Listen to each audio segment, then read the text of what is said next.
Hey everyone, and welcome. I know that spring quarter just wrapped up and we're already jumping into a new quarter, but I just wanted to take a moment and just give you a nice warm welcome to Met 10 Weather and Climate Processes Online. I know that it's been a really stressful time.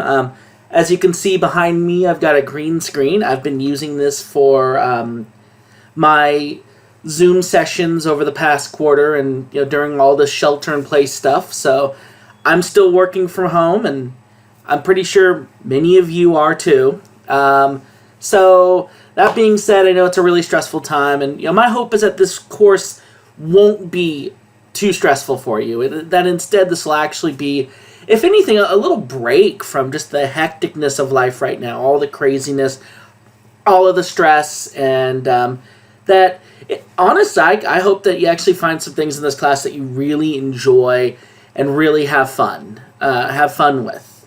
That being said, I wanted to just take a moment, just kind of go over a few of the things that I'd like you to know. So, first off, in addition to this video, I will also be posting the syllabus in this announcement and email that I send out. So you'll have that. And let me just give you a little bit of information about the class. So this is the recommended textbook for our class, Essentials of Meteorology and Introduction to the Atmosphere. This one is actually the newest edition, and the author is C. Donald Ahrens. He's actually a San Jose State alumni and a fellow community college professor, so this is kind of the standard in Met 10 textbooks. That being said, this book retails new for $150. I don't want you spending that kind of money. So it is recommended, not required. And the other thing that I would honestly recommend is if you do get the book, make sure to get an older copy of it. Don't spend $150 on a flimsy paperback for a gen ed class. I'm not expecting you to do that. So, but the textbook is still definitely a very helpful tool. It's a supplement to what I'm teaching in the class. The review sheets that I give in class will have readings that I recommend. But as I mentioned, I don't want anybody who feels like the book is too much or it's just too much of a bother to feel like that's a barrier for them. So it's recommended, but it's not required. There are also copies on reserve in the library on campus, but I also know that none of us can go to campus right now. So I'm going to be keeping that in mind this summer as well. So that's the textbook.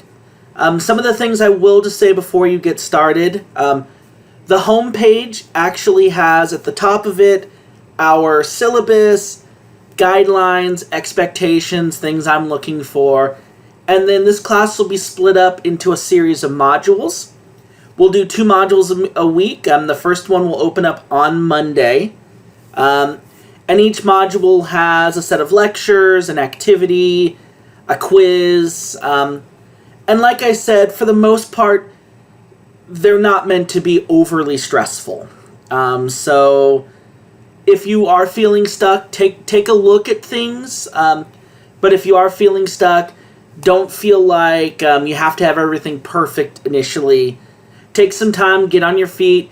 Don't hesitate to email me or reach out. I'll also put my email address and my Zoom link on in the comments of this video, as well as on the course homepage, so you know if you need to contact me. And let me think here. So I've gone over just brief introduction, what you need to know, textbook. The last thing I'd recommend is making sure that you have access to a computer with an internet connection. I know a lot of people use their phone for a lot of things. I will say the Canvas app is super buggy, and the phone itself, unfortunately, hasn't been perfected with this. So, I mean, it'll be a lot harder using your phone. So, I strongly recommend that you use a laptop or a desktop or some kind of computer. And that's about it. So take a look around. Don't hesitate to reach out to me if you have any questions. And it's going to be a great quarter. All right, I promise you, the goal is not to make this class too stressful and to make it something that you enjoy. All right, so welcome.